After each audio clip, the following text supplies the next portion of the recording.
Welcome to Aging Well, Embracing the Opportunity. My name's Colin Milner, and I'm actually glad that you have been able to return and join us for part 3 in the series on Aging Well. Right now, what we're going to talk about is you, and that the key to your success is actually how you view the aging process. So let's stop for a moment and ask yourself, how do you view getting older? How do you view older adults? How do you view population aging? Are you ageist? Do you think negatively about all of this or positively?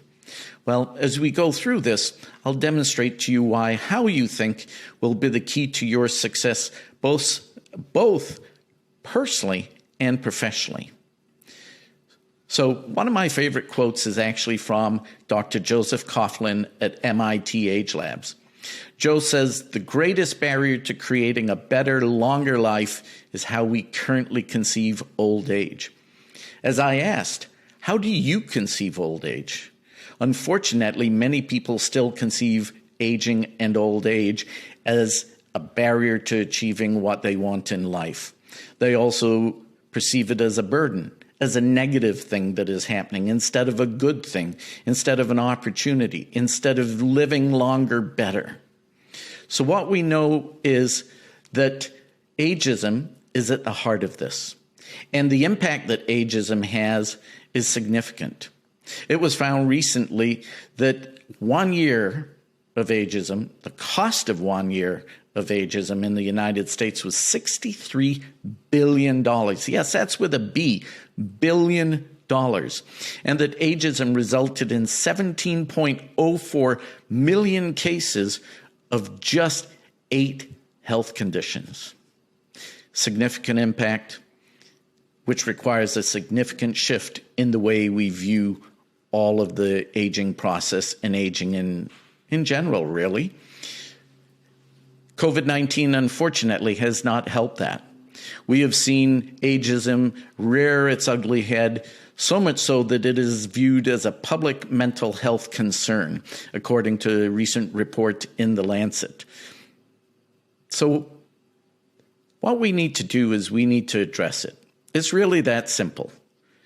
Don't know how else to say it, but until we overcome our own negative perceptions, how can we help other people overcome theirs? Did you know that the negative perceptions of aging can actually take 7.6 years off of your life, according to Dr. Becca Levy? And actually, if your spouse is negative, recent research found that you would be less likely to offer care for them as both of you age. Why? Well, who wants to be around someone that is constantly negative about everything? Not that we have to be positive about everything. We can be realistic. But we do know that being negative about our aging process can impact our ability to get jobs, our ability to receive care, friendships, and so forth.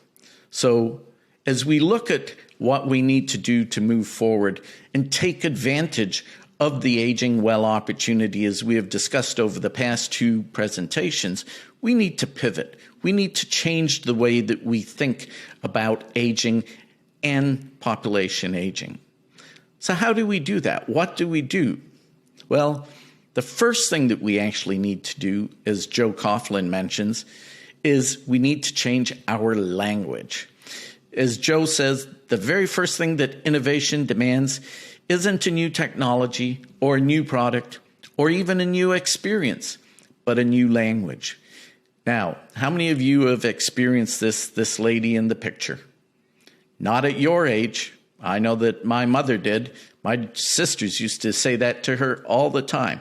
Don't wear those clothes, not at your age. They don't look good on you. They're for younger people. The reality is today we are establishing new norms, as Helen Mirren has in this picture. Today, the old norms are just that, old. And we need to establish new ways of thinking. This gentleman, Fajut Singh, did exactly that at the age of 100, as he completed the Toronto Marathon and completely changed the way many of us perceive growing older. As the Director General for the World Health Organization said, past stereotypes developed in past centuries no longer hold true. When a 100-year-old man finishes a marathon, as happened last year, this was a few years ago, of course, we know that conventional conceptions of old age must change, and change they must. So, as we look for new models, these new models will require new thinking. Trying to have success with old thinking, as we've talked about before, will be challenging. Why? There are new rules.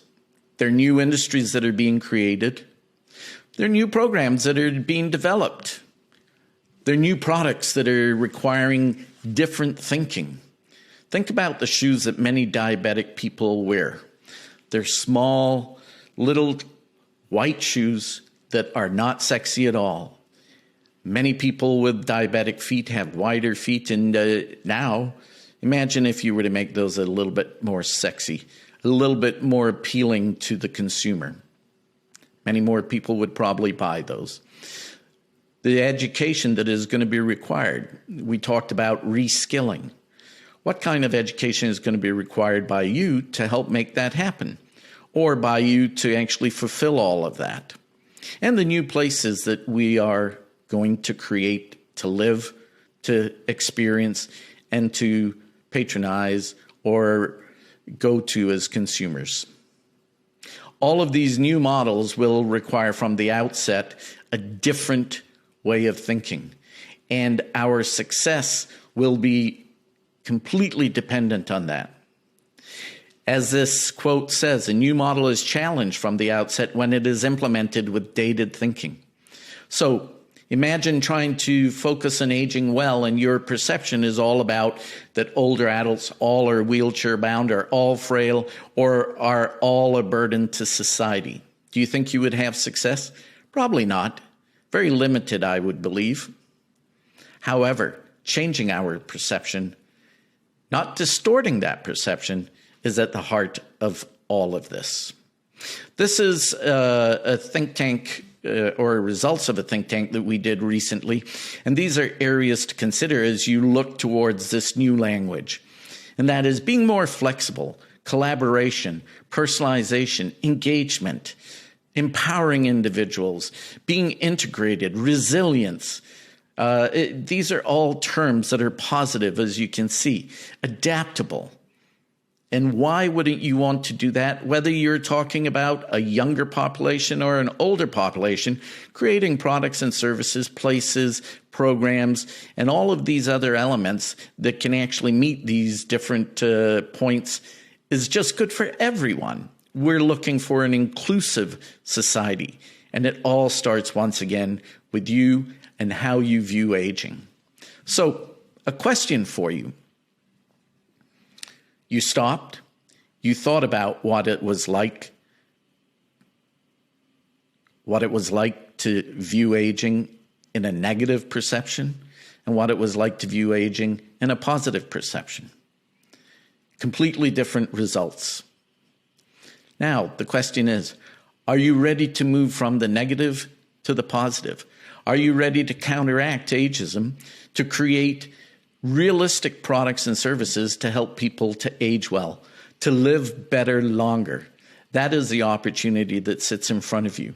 It doesn't matter what your age is, how you respond will dictate your success.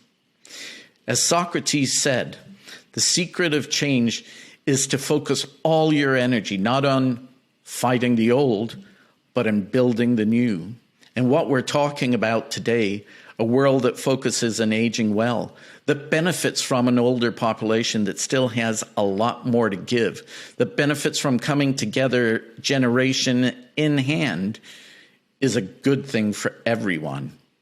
So as we wrap up part 3 of the 3 parts, ask yourself these 3 closing questions. As far as your surveys go, or your quiz, I should say, and that is, what is the 1-year cost of ageism in the United States? How many years less could a person with a negative perception of aging live? And number 3, what does a new model require from the very start? Well, I hope that you've enjoyed the 3 parts and that you've learned something new and that you can take and apply that not only to your personal life, but to your professional life. If you're a younger person, the world is filled with opportunity. If you're an older person, the world is still filled with a great opportunity for us all.